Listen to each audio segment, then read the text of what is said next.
Armchair Psychiatry, Designing Women.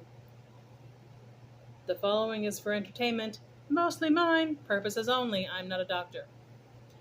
I just like to take a moment to diagnose the characters on Designing Women using clinical terms that I know because I am an amateur psychologist. First, and most resoundingly of all, Julia has bipolar disorder.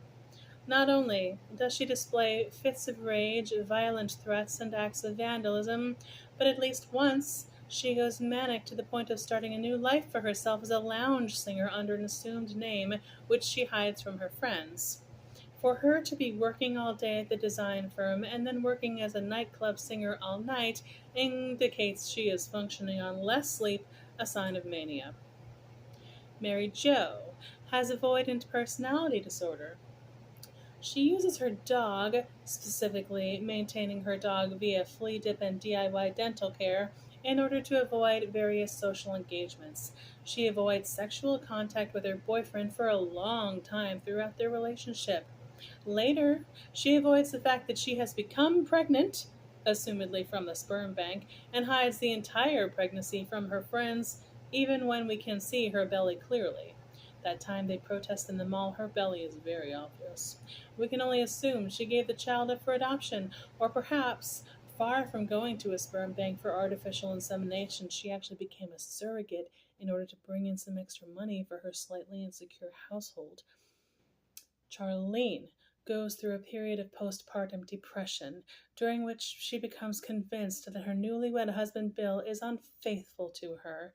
She speaks to him in an unseemly manner and is overheard by her friends, who fortunately come to the rescue by setting up a special date for her and Bill, which she fortunately goes on, and where they have been both having a good time and manage to reconnect the night before he has to go out on assignment.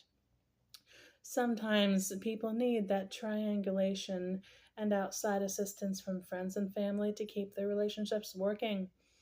Unfortunately, this kind of help is given a bad rap at times, and the frigid alternative of minding one's own business can be held partially to blame for the sad state of marriage and family relationships these days. Suzanne is a sociopath. She attracts wealthy men with her good looks, and after they marry her and find out how she will be in marriage, they divorce her and she is awarded alimony. Therefore, her three alimony payments make up a significant portion of her living.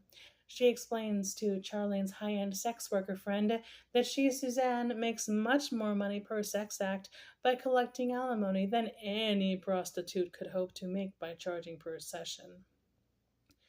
Anthony has generalized anxiety disorder, which explains his uptight mannerisms, nervous laugh, and frequent catastrophizing of perceived problems. He copes with his anxiety by doing funny voices, singing, and concerted efforts towards improving his station in life.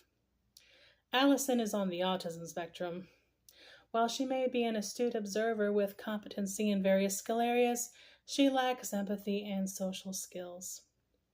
Carlene has gender dysphoria, evidenced by her dating a transvestite and using the opportunity to begin cross-dressing herself. She also speaks candidly of using her estranged husband for sex, taking the role of the man and making him strip for her. BJ is a psychopath who believes she can converse with her deceased husband. She lures the sugar baker firm to her residence, enticing them with booze and a sex chamber. When she wins Julia's share of the business in a card game, she promptly lies in order to give it back.